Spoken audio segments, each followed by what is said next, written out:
কোহেলিয়া সেতু এবং মাতারবাড়ি গভীর সমুদ্র বন্দরের যে সড়ক, এই সড়ক এখন মহেশখালীর অন্যতম পর্যটন স্পটে পরিণত।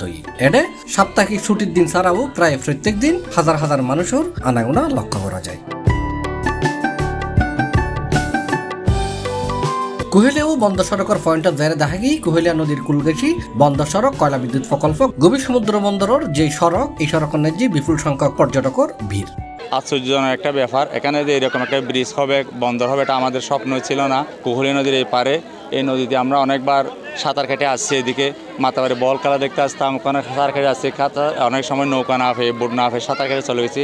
কোহেলিয়া নদীর উপরে যে সংযোগ সেতুটি হয়েছে, সেই সংযোগ সেতুর উপর দিয়ে যে রাস্তাগুলো হয়েছে, আসলে এগুলো খুব দেখার মতো। মানে আমি আসলে অভিভূত হয়ে যাচ্ছি। এটাই পরিবার পরিজনরা ঘুরতে আসি ভর্তি হই। পুরুষের আলোর পাশাপাশি প্রচুর নারীও দেখা যায়। স্থানীয় লোক মহেশখালী মাতারবাড়ি এই সড়ক ঘুরিয়ে তারাতে খুব ভালো লাগে।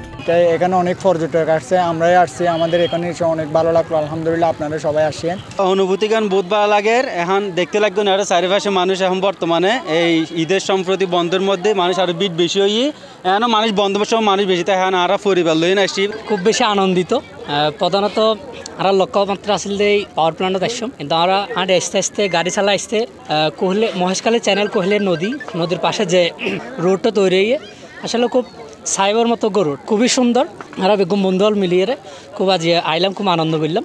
আমি মাতারবাড়ি ইউনিয়ন আওয়ামী পক্ষ থেকে এবং মাতারবাড়ি জনসাধারণের পক্ষ থেকে মাননীয় প্রধানমন্ত্রী এবং আলহাজ আশরাফুল্লাহ রফিক এমপি মহোদয়কে ধন্যবাদ এবং কৃতজ্ঞতা জানাই। স্থানীয় সংসদ সদস্য আলহাজ আশিকুল্লাহ রফিকে হই কোহেলিয়া সেতুর বাকি হাস শেষ হইলে এই অঞ্চলের ব্যবসা বাণিজ্য সহ পর্যটন শিল্পেরও বিকাশ ঘটিব। রাস্তাটা পরিপূর্ণভাবে কাজ শেষ করে উদ্বোধনে যাওয়ার কথা, কিন্তু জনগণের দুর্ভোগের কথা চিন্তা করে, আমাদের অনুরোধ রক্ষা করে তারা রাস্তাটা আজকে না, গত 27 তারিখ থেকে যখনই আমাদের মাতারবাড়ি চাল্লাতরি সড়ক চলাচল সম্পূর্ণরূপে বিধ্বস্ত হয়ে পড়ে, তখন থেকে এটি সীমিত আকারে চলাচলের জন্য মুক্ত করে দেয়। তো আমি গণমাধ্যমের মাধ্যমে আমাদের স্থানীয় জনগণকে আমি বলবো, যতক্ষণ পর্যন্ত মাতারবাড়ি চাল্লাতরি সড়ক চলাচল উপযোগী হচ্ছে না, ততক্ষণ পর্যন্ত আমাদের ওরসেন হাইওয়ে আমাদেরকে এই রাস্তাটা ব্যবহার করতে দিবে। ওই রাস্তাটা চলাচল উপযোগী হলেই আমরা এই রাস্তা বাকি কাজগুলি শেষ করার জন্য আমরা তাদের কাছে ছেড়ে দিব। আমরা আশা করছি আগামী জুন মাসের মধ্যেই আমরা পরিপূর্ণভাবে এই রাস্তা সকল ধরনের যানবাহন সমগ্র মাতারবাড়িবাসীর যাতায়াতের জন্য এই রাস্তাটা উন্মুক্ত করে দিবে, এবং এই রাস্তা উন্মুক্ত হওয়ার মধ্য দিয়ে এই অঞ্চলের মানুষের অর্থনীতি, ব্যবসা বাণিজ্য, পর্যটন শিল্পের বিকাশ সহ সামগ্রিকভাবে মানুষের যে দুর্ভোগ, সেটি বহুলাংশে সেটি লাঘব হবে।